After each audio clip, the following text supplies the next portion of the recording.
100 दिन बचे हैं एलडीसी एग्ज़ाम को लेकर। अगर अभी तक स्टार्ट नहीं किया और अब स्टार्ट करें, क्या 100 दिन में सिलेक्शन हो सकता है? 100% हो सकता है, परंतु रणनीति सही होनी चाहिए।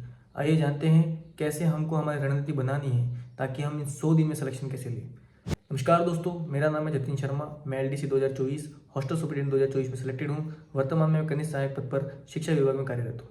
आज की इस वीडियो में मैं यही बताने वाला हूँ कि मात्र 100 दिन में हम एलडीसी में सिलेक्शन ले सकते हैं। बिल्कुल ले सकते हैं। और अगर हमने पहले से ही सिलेबस कंप्लीट कर लिया है, इन 100 दिनों को कैसे हम क्वालिटी बना सके, कि इन 100 दिन को कैसे हम उपयोग कर सके ताकि हमारा सिलेक्शन एक टॉपर रैंक के साथ हो।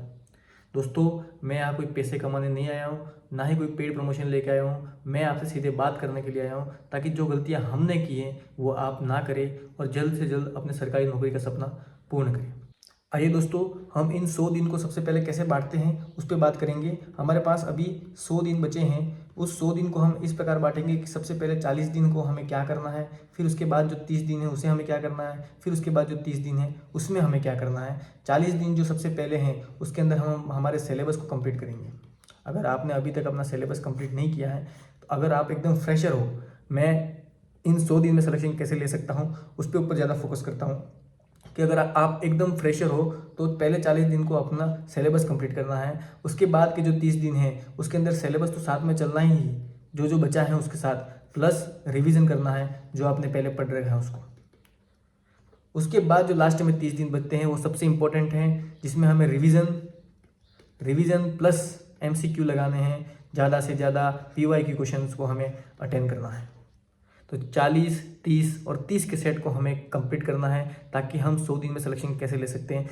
इस 100 दिन को हमें डेडिकेशन के साथ पढ़ना है। ऐसा नहीं है कि इन 100 दिन में भी हम लापरवाही रखें। अगर इन 100 दिन को आप 100% देते हो कि मैं एलडीसी सिलेक्शन लेना है, तो आप 100% सेलेक्टेड हो जाओगे। अगर आपने लापरवाही की और इस प्रकार से जो मैं बता रहा हूँ उसमें आपने अपने टाइम टेबल को, शेड्यूल को इस प्रकार से शेड्यूल नहीं बांटा, तो आप अपना 100% नहीं ले सकते। परंतु अगर आप ऐसा करते हो तो आप 100% सिलेक्शन लेते हो। अब हम बात करेंगे सिलेबस को कि सर हम सिलेबस को कैसे पढ़ें, कि हमें करंट अफेयर्स कैसे पढ़ना है, मैथ्स कैसे पढ़ना है। दोस्तों, मैं मैथ बैकग्राउंड से नहीं हूँ, मैं साइंस बैकग्राउंड से नहीं हूँ, मुझे इंग्लिश कठिन लगती है। आज उन्हीं को लेकर हम बात करेंगे कि हमें कैसे करना है। सबसे पहले हम सिलेबस के अंदर बात करेंगे। पार्ट ए मतलब पेपर ए जो है, पेपर 1 जो है हमारे पास, उसमें हमारे पास आएगा एक तो जीके, और उसके बाद आएगा मैथ, और उसके बाद हमारे पास है साइंस। ये सभी हम जानते हैं कि तीनों बांटे कैसे गए हैं। जीके को हमने देखा है कि सबसे पहले हमारे पास करंट अफेयर्स है। करंट अफेयर्स में क्या पढ़ना है? बहुत सारे बच्चे बोलते हैं कि भैया हम करंट अफेयर्स पढ़े या ना पढ़े, कितना वेटेज आएगा। 8 से 10 क्वेश्चन करंट अफेयर्स में आ सकते हैं, उससे ज़्यादा भी आ सकते हैं। पर कैसे पढ़ना? तो लास्ट के 6 मंथ का जो करंट अफेयर है, मतलब जनवरी से लगाकर अभी तक का, मतलब 1 जनवरी 2026 से लगाकर अभी तक जो लास्ट आपका एग्जाम होगा तब तक का करंट अफेयर आपको पढ़ना है। उससे ज़्यादा भी आपके पास समय है तो लास्ट ईयर 2025 का भी आप पढ़ सकते हो, परंतु इतना वेटेज नहीं रहेगा जितना 1 जनवरी से लगाकर अभी तक का जितना रहेगा। उसमें 8 से 10 क्वेश्चन तो आने की संभावना 100% है, क्योंकि इतने क्वेश्चन तो बनते ही हैं। अब दोस्तों, करंट अफेयर पढ़ना कैसे? तो आपको पर मंथ का एक वीडियो, यूट्यूब पे बहुत सारे वीडियो मिल जाते हैं, या तो पर मंथ का वीडियो पढ़ो या वीक का वीडियो पढ़ो, और उसको एक रजिस्टर में लिख दो कि जो क्वेश्चन बन रहे हैं, जो क्वेश्चन आप समझ रहे हो उस वीडियो के माध्यम से, आप उसको अपने बुक में लिख दो, और जब आप फ्री हो तब उसको पढ़ो। मैंने ऐसे करंट अफेयर्स के 3 से 4 रजिस्टर बना के रखे थे, तब जाके भी हमारे पास 10 में से मैंने 5 एक क्वेश्चन कम से कम राइट किए होंगे। इसलिए करंट अफेयर्स यथा है, आपको पढ़ना कैसे है, इंटरेस्ट के साथ पढ़ना है। ऐसा नहीं है कि बोझ है, ये सब्जेक्ट है। और ऐसा भी नहीं है कि आप लाइन टू लाइन पढ़े। करंट अफेयर्स में आजकल योजनाएं ज़्यादा आती हैं, हमें योजनाओं को ध्यान रखना है। वर्तमान में जो बजट आया है उसके बारे में देखना है। इकोनॉमी सर्वे पढ़ना है क्या नहीं पढ़ना है। जो करंट इकोनॉमिक्स में जो अपने टॉपिक्स हैं, जो अपने टॉपिक्स रिलेटेड हैं, अपने सिलेबस के अंदर हैं, उनको तो हमें पढ़ना ही है। चाहे वो करंट अफेयर्स कहीं से भी हो, इकोनॉमिक्स का हो, बजट का हो, जो अपने सिलेबस के अंदर का टॉपिक है उसको वहाँ से पढ़ना ही है। अब लेटेस्ट जैसे देखे कि मरु महोत्सव जो चला था उसके बारे में पढ़ सकते हो, पद्म पुरस्कार के बारे में हम पढ़ सकते हैं। इस प्रकार से करंट अफेयर्स पढ़ा जाता है। ऐसा नहीं है current affairs line to line लिखे। करंट अफेयर्स जो लेटेस्ट चीज़ें अभी चली हैं, पद्म पुरस्कार दिए गए हैं, मरु महोत्सव है, खेल जगत में क्या चल रहा है, क्रिकेट के बारे में क्या चल रहा है, ये सारी चीज़ें हमको पढ़नी। करंट अफेयर्स थोड़ा इंटरेस्ट के साथ पढ़ोगे तभी जाके आपको अच्छे से अच्छा होगा।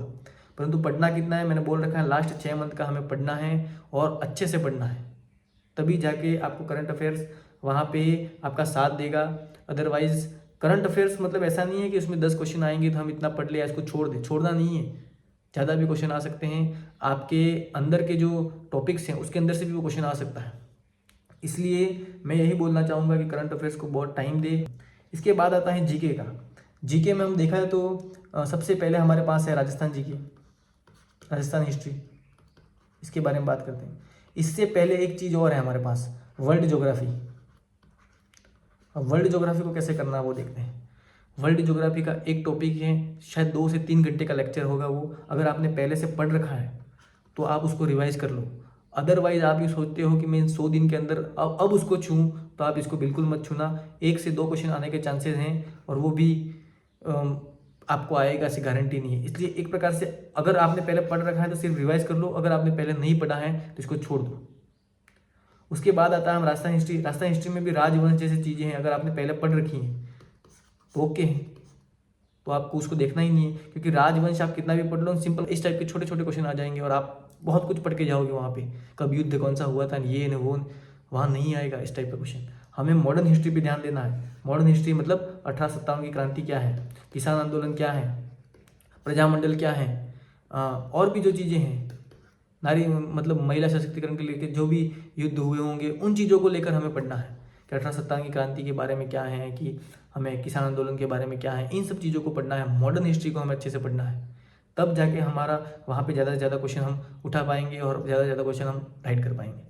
उसके बाद हम पढ़ते हैं ज्योग्राफी के बारे में। राजस्थान ज्योग्राफी एक इंपॉर्टेंट रोल रखती है और ये करंट से रिलेटेड भी आ सकता है, इसलिए राजस्थान ज्योग्राफी को भी अच्छे से पढ़ना है, हर टॉपिक को अच्छे से पढ़ना है, लेटेस्ट भी साथ उसमें जोड़ना है। उसके बाद है राजस्थान की art and culture. Art and culture के बारे में हर एग्जाम में पूछा जाता है और इतना बेस्ट है, अगर मतलब इसको पढ़े अगर तो इतना इजी है और इतना मज़ेदार सब्जेक्ट है आर्ट एंड कल्चर कि आपको पढ़ने में मज़ा आएगा और वहाँ पे आप मतलब हर क्वेश्चन को अटेंड कर सकते हो अगर इसको अच्छे से पढ़ लिया हो तो। आर्ट एंड कल्चर बिल्कुल हार्ड नहीं है। अब बहुत सारे क्वेश्चन ऐसे हैं कि सर हमारे आर्ट एंड कल्चर में जैसे कि चित्रकला जैसे शब्द हैं या कोई परिवहन जैसे शब्द हैं, तो उस टाइप के टॉपिक हमारे सर लिखे ही नहीं है, क्या उसको हम पढ़े? आपको उसको बिल्कुल नहीं पढ़ना है। तो आउट ऑफ सिलेबस एक भी टॉपिक को नहीं पढ़ना है। आउट ऑफ सिलेबस अगर आप पढ़ोगे तो आप फालतू की चीज़ें पढ़ रहे हो ऐसा लगेगा। सिलेबस के अंदर जो चीज़ें हैं उसको अच्छे से पढ़ लो, कि मतलब मेले और त्यौहार पढ़ो, रीति रिवाज पढ़ो, वेशभूषा आभूषण पढ़ लो। अब आप क्या करते हो कि चित्रकला आ सकती है, नहीं आएगी। अगर आपके टॉपिक में नहीं लिखा है तो नहीं आएगी। संत कवि, संत हैं, कवि हैं, योद्धा हैं, लोक देवता, लोक देवियाँ, इनको पढ़ो। सांप्रदायिक सद्भावना, संत वाला चीज़ें देखो, संत एवं संप्रदाय, लोक संगीत देखो, लोक नृत्य देखो, ये सब चीज़ जरूरी है। भाषा, बोलियाँ, साहित्य, किसने कौन सी बुक लिखी, ये सब चीज़ें इंपॉर्टेंट है, इनको पढ़ो आर्ट एंड कल्चर में। ज्योग्राफी में आउट ऑफ सिलेबस बिल्कुल नहीं जाने की कोशिश करनी है। जो भी अपने टॉपिक अपने अंदर हैं, जैसे कि सिंचाई को लेकर हैं, मरुभूमि को लेकर हैं, जनसंख्या को लेकर हैं, मृदा को लेकर हैं, इन सब चीज़ों को पढ़ो। जलवायु पढ़ो, भौतिक दशाएं पढ़ो, ये सारी चीज़ें इंपॉर्टेंट हैं। सिंपल क्वेश्चन बन जाते हैं और आप क्या करते हो, डीप पढ़ने की जाते हो। PYQs देखो, PYQs अटेंड करो, तब जाके ही इस टाइप की जीके होगी। ये जीके मैंने आपको बता दिया है। इकोनॉमिक सर्वे अगर आप पढ़ना चाहते हो तो पढ़ लो, परंतु ये यथा है, बहुत ज़्यादा है। जो टॉपिक आपके अंदर लग रहे हैं, जो आपके सिलेबस के अंदर लग रहे हैं इकोनॉमिक सर्वे के, उन टॉपिक्स को ही पढ़ो। अगर आपके पास ज़्यादा टाइम है 2025 की इकोनॉमिक सर्वे पढ़ सकते हो, परंतु अगर आपका थोड़ा सा स्मार्ट वर्क करना है तो जो टॉपिक आपके अंदर है, मतलब जो आपके सिलेबस के अंदर है, वही इकोनॉमिक सर्वे से उठा के पढ़ने हैं। ज़्यादा डीप नहीं जाना है। ऊपर ऊपर से पूछ लिया जाता है कभी कभी, कुछ आंकड़े हमको ध्यान रखने हैं, बस इसी प्रकार से इकोनॉमिक सर्वे भी हो जाएगा और उसी प्रकार से जीके भी हो जाएगा और वहीं करंट अफेयर्स भी वहीं पे कंप्लीट हो जाएगा। तो आपको थोड़ा सा फोकस के साथ जीके पर पढ़ना है, परंतु पूरा फोकस जीके को मत देना, कि जीके एक समुद्र है और समुद्र में से बाल्टी भरने जैसी बात है। इसलिए आप अपने जीके को इतना लोड मत लो। हमें किस चीज़ पे प्रेशर करना है उसके अंदर बात करते हैं। इसके बाद हम इम्पोर्टेंट टॉपिक, जो एक है मैथ और दूसरा है साइंस। सर मैं मैथ बैकग्राउंड का नहीं हूँ तो मुझे मैथ बिल्कुल नहीं आती, क्या छोड़ दूँ? सिलेक्शन नहीं होगा। सर मैं साइंस बैकग्राउंड का नहीं हूँ, मुझे नहीं आती थी, कि मैं किस किस टॉपिक को छोड़ूँ? किसी को नहीं छोड़ना है। अगर आप किसी टॉपिक को छोड़ने की बात करते हो और आप किसी टॉपिक के मतलब किसी सब्जेक्ट के रिलेटेड नहीं हो, ऐसा समझते हो कि मैं कैसे करूँगा, मैं आर्ट्स का हूँ तो मैं मैथ्स और साइंस सबकी पाँचों पाँच उंगलियां घी में नहीं हैं, सबको सारी सब्जेक्ट इजी नहीं लगेगी। अगर आपको यहाँ पे मैथ कठिन लगती है तो किसी को वहाँ पे हिंदी कठिन लगेगी। अगर आपको जीके अच्छी लगती है तो किसी को इंग्लिश कठिन लगेगी। ऐसा कुछ ना कुछ तो होगा ही सही। इसलिए आप ऐसा बिल्कुल ना सोचिए कि मुझे मैथ कठिन लगती है। मैथ बिल्कुल ईजी है, क्लास 10th तक की मैथ है, इससे ईजी तो किसी भी एग्जाम में नहीं मिलेगी। पटवारी के एग्जाम में भी इससे कठिन सवाल आते हैं। हमें मैथ्स में क्या क्या टॉपिक्स पढ़ने हैं उसके ऊपर बात करते हैं। मैथ्स प्रैक्टिस पे होगी, ज़्यादा से ज़्यादा प्रैक्टिस करनी है। कॉन्सेप्चुअल ध्यान रखना है, बेसिक क्या है ध्यान रखना है, जोड़ बाकी गुणा भाग आपको आने चाहिए, सिंपल सी चीज़ें हैं, ये सब चीज़ें आपको आनी चाहिए। बात करते हैं मैथ के सिलेबस को लेकर, जैसे कि वैदिक विधि से ये क्या है, इसमें मतलब आप उसको वीडियो के अंदर अगर नहीं जाना चाहते तो आप ऑप्शन से ही डायरेक्ट कर सकते हो, परंतु ऑप्शन से डायरेक्ट करने के लिए आपको प्रैक्टिस की जरूरत पड़ेगी। ज़्यादा से ज़्यादा प्रैक्टिस करें। डायरेक्ट आप वर्ग क्या है, वर्गमूल क्या है, ये किसका है, ये किसका नहीं है, एकदम सिंपल लैंग्वेज में प्रश्न आता है और आप डायरेक्ट ऑप्शन से ही पुट आउट कर सकते, मतलब उसका आंसर ले सकते हो। उसके बाद है गुणनखंड, बहुपद, गुणनखंड, समीकरण।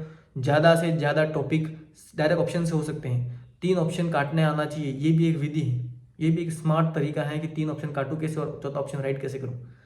पर ये सब चीज़ें होगी तब जब आप अच्छे से मेहनत करोगे, ईमानदारी से मेहनत करोगे और ज़्यादा से ज़्यादा प्रैक्टिस करोगे। आइए दोस्तों, उसके बाद हम जैसे कि समीकरण है, अब ये लघुगणक है, लॉगरिथम जो है, इस लॉगरिथम को हम छोड़ सकते हैं अगर आपको लगता है, परंतु लॉग के भी 10 एक के फॉर्मूला जैसे होंगे जो आपको आपके क्वेश्चन डायरेक्ट पुट आउट करा सकते हैं, परंतु आपको लगता है ये क्वेश्चन हार्ड है तो आप लॉग छोड़ देना अगर आप मैथ बैकग्राउंड के नहीं हो तो। उसके बाद बात करते हैं अनुपात, समानुपात, प्रतिशत, लाभ, हानि, ये तो हर एग्जाम में आते हैं, ये तो कोई कठिन चीज़ें हैं ही नहीं, चाहे आप आर्ट्स बैकग्राउंड के हो, किसी भी बैकग्राउंड के। उसके बाद अच्छा टॉपिक है जैसे कोण है, रेखाखंड है, सरल आकृतियाँ हैं, त्रिभुज हैं, ये सब तो बहुत ईजी है। इन सब चीज़ों को अच्छे से प्रैक्टिस करनी है तभी जाके होगा। अगर आप प्रैक्टिस नहीं कर पाते तो यूट्यूब पे वीडियोस देखो, किसी क्लासेस को अटेंड करो, तभी जाके आप अच्छे से मैथ को कर पाओगे। अगर आप ऐसा सोचते हो कि मैथ छोड़ दूँ सिलेक्शन, बिल्कुल नहीं होगा। मैं लिख के देता हूँ, अगर आप मैथ छोड़ते हो सिलेक्शन नहीं होगा। उसके बाद बात करते हैं क्षेत्रफल है, आयतन है, परिमाप है, इस टाइप की चीज़ें, इन सब के फॉर्मूलाज हैं, सूत्र हैं, शंकु, बेलन, आयतन, इन सब के सूत्र हैं, ये सब याद रखने हैं। सूत्र जिसको याद है, सूत्र पुट किया, सीधा आंसर खत्म, कुछ नहीं करना है इसके अंदर। एक बात, उसके बाद ये त्रिकोणमितीय, त्रिकोणमितीय भी बहुत ही ईजी चैप्टर है। अगर आप अच्छे से पढ़ो तो 3-4 लेक्चर में त्रिकोणमिति भी कंप्लीट कर सकते हो आप। इसकी सारणी हमको अच्छे से याद होनी चाहिए, टेबल अच्छे से हमको याद होनी चाहिए। उसके बाद ये मीन मोड, मीडियन वाला, माध्य, माध्यिका वाला, बस इनके भी फॉर्मूलाज हैं। और क्या करना है, मैथ्स को अगर आप छोड़ोगे तो आप सिलेक्शन नहीं ले सकते, ये ध्यान रखना। किसी भी हालत में आपको मैथ पढ़ना है, चाहे वो कठिन लगे या ईजी लगे, जो भी हो, आपको मैथ को पूरा का पूरा टाइम देना है। प्रैक्टिस, प्रैक्टिस और प्रैक्टिस। अगर आप मैथ्स बैकग्राउंड के नहीं हो तो ज़्यादा से ज़्यादा टाइम मैथ को दो, तभी जाके आपका सिलेक्शन होगा। साइंस के अंदर बात करते हैं तो साइंस में जो जो इजी टॉपिक है उसको हमें कंप्लीट करने की कोशिश करनी है। जैसे कि साइंस में अगर जो फिजिक्स के पॉइंट हैं, जैसे कि लाइट है, प्रकाश वाला जो पॉइंट है, वो पढ़ने में थोड़ी कठिनाई है, उनको थोड़ा लेक्चर उनको अटेंड करो। प्रकाश का है, विद्युत का है, और कार्बन, और उनके जो भी कठिन लगते हैं टॉपिक, उनको थोड़ा लेक्चर देख लो। बाकी सारे के सारे नोट्स पढ़ो, कहीं ना कहीं बुक्स में, गाइड्स में पढ़ो। अगर उन्हीं को बार बार आप रट लेते हो, किसी एक गाइड को या किसी एक ही नोट्स के पढ़ लेते हो बार बार, तो आपको साइंस के इससे आउट क्वेश्चन जाने के चांसेस बहुत कम होते हैं। 50 में से 30-40 क्वेश्चन तो आप अच्छे से राइट कर सकते हो। अगर एक ही गाइड को या एक ही नोट्स को बार बार पढ़ लेते हो तो आप अच्छे से साइंस के सारे टॉपिक्स को कवर कर सकते हो। इसलिए इसमें घबराने की बात नहीं है कि मैं मैथ बैकग्राउंड का नहीं हूँ, मैं साइंस बैकग्राउंड का नहीं हूँ। तो आपको इनको बार बार प्रैक्टिस करनी है, बार बार एक ही नोट्स को रिवाइज करना है, तभी जाके आपका बेस्ट से बेस्ट हो सकता है। उसके बाद हम बात करते हैं पेपर 2 के लिए। पेपर 2 क्या है? पेपर 2 बहुत ही ऐसा नहीं है कि मैं पेपर 1 में अच्छा स्कोर कर लूँ, पेपर 2 में कम कर लूँ, मैं सिलेक्शन हो जाएगा। मैं पेपर 2 में हिंदी इंग्लिश में बहुत अच्छा कर लूँ, पेपर 1 में थोड़ा कम कर लूँ, ऐसा कुछ भी नहीं है। 5 सब्जेक्ट अच्छे से पढ़नी है, दोनों पेपर में अच्छे से स्कोर करने हैं, तभी जाके आपका सिलेक्शन होगा। ऐसा कुछ भी, ऐसा कंपटीशन एग्जाम ऐसा नहीं है 10वीं 12वीं की तरह कि कुछ छोड़ दूंगा सिलेक्शन हो जाएगा। आपको सब चीज़ें बेस्ट बनानी है। अगर इंग्लिश कमज़ोर है तो इंग्लिश को भी बेस्ट बनानी है, अगर मैथ कमज़ोर है तो मैथ को भी बेस्ट बनाए, तभी जाके आपका सिलेक्शन होगा। बेसिक चीज़ों को पहले पढ़े, फिर जाके एडवांस की ओर जाए, और उसके बाद एडवांस के साथ प्रैक्टिस करें, तब जाके आपका सिलेक्शन, आपको अंदर से अलग ही फीलिंग होगी कि मैं सिलेक्शन ले लूँगा, जब आपकी तैयारी उस लेवल की हो जाएगी तब। पेपर 2 में बात करें हिंदी और इंग्लिश की। अब हिंदी और इंग्लिश को 2 टाइप से बांट रखा है, दोनों का एक एक पोर्शन है। एक ग्रामेटिकल पोर्शन है और दूसरा कुछ रटने वाला पोर्शन है। दोनों में एक ग्रामेटिकल है और दूसरा रटने वाला है। ग्रामेटिकल चीज़ों पे ज़्यादा फोकस करो। अब रटने वाली चीज़ें मैं बता देता हूँ, जैसे कि सिलेबस के अंदर ही अपन देखते हैं। हिंदी के अंदर अगर बात करें हम, तो जैसे कि मुहावरे, लोकोक्तियाँ हैं, पर्यायवाची हैं, विलोम हैं, इन सब चीज़ों को, जैसे कि शब्द युग्म है, अनेकार्थी शब्द हैं, उसके बाद है शब्द शुद्धि है, वाक्य शुद्धि है, वाक्यांश के लिए सार्थक शब्द हैं, ये सभी रटने वाली चीज़ें हैं। दिन में एक बार लक्ष्य गाइड ले लो आप, या फिर आप राघव प्रकाश ले लो, सबसे बेस्ट वही बुक है। उसके सारे के सारे उदाहरण एक बार फटाफट रटो। याद नहीं करने हैं, सिर्फ रटने हैं। पढ़ो, पढ़ते जाओ, कुछ भी याद नहीं रहेगा चलेगा, बस पढ़ते जाओ। हनुमान चालीसा कैसे हैं, 15 दिन रोज पढ़ते हो तो ऑटोमेटिक याद हो जाती है। वैसे ही ये बार बार उसको पढ़ो, सिर्फ पढ़ते जाओगे, ऑटोमेटिक आपको वहाँ पे ऑप्शन देख के याद आ जाएगा भाई इसके साथ भी यही सेट हो रहा है। तभी मतलब आप इन चीज़ों को ज़्यादा फोकस मत करो कि मुझे रटना है, लिख लिख के याद कर लूँ, ऐसा नहीं होता। ये जब चीज़ें सबको सेम ही लगती हैं, कठिन लगती हैं, इसको लेकर आप बार बार PYQs देखो, पुराने क्वेश्चन कैसे आए, वही रिपीट हो जाते कभी बार तो। और बहुत सारी चीज़ें नहीं देखनी है तो बस उनको पढ़ते जाओ, किसी प्रकार का प्रेशर लेके नहीं, बस फ्री बैठे हैं तो उसको पढ़ते जाओ। परंतु हमें ग्रामेटिकल क्वेश्चन, जैसे कि संधि है, समास हैं, उपसर्ग प्रत्यय कैसे लगाते हैं, संज्ञा है, वाच्य क्रिया है, इन सब चीज़ों को बहुत अच्छे से पढ़ना। उसके बाद है इंग्लिश में भी टेंस, पूरी इंग्लिश का बाप है ये। अगर टेंस आपने सही कर लिया तो इंग्लिश टेस्ट हो जाएगी।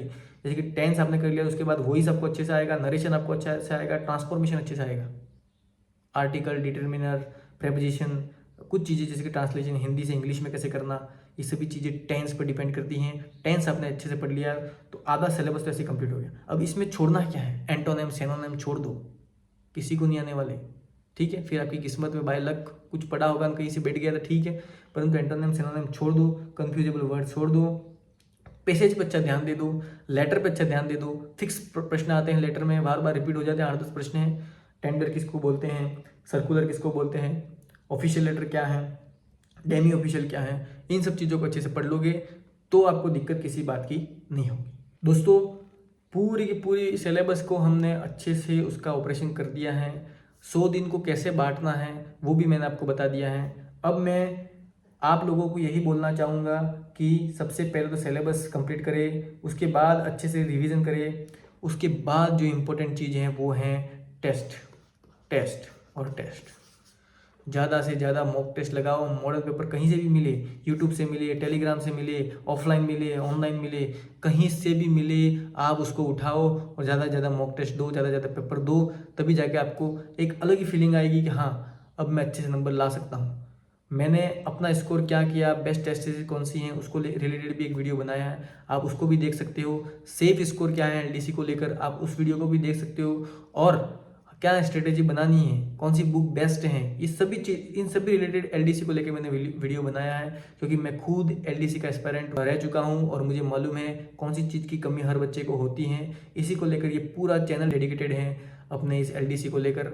आप हमें फॉलो करें और हमें भी सपोर्ट करें, ताकि आने वाली हर अपडेट को मैं आप लोगों के साथ शेयर करूं और आपकी तैयारी को और मजबूत बनाने की कोशिश करेंगे। धन्यवाद। जय हिंद, जय भारत।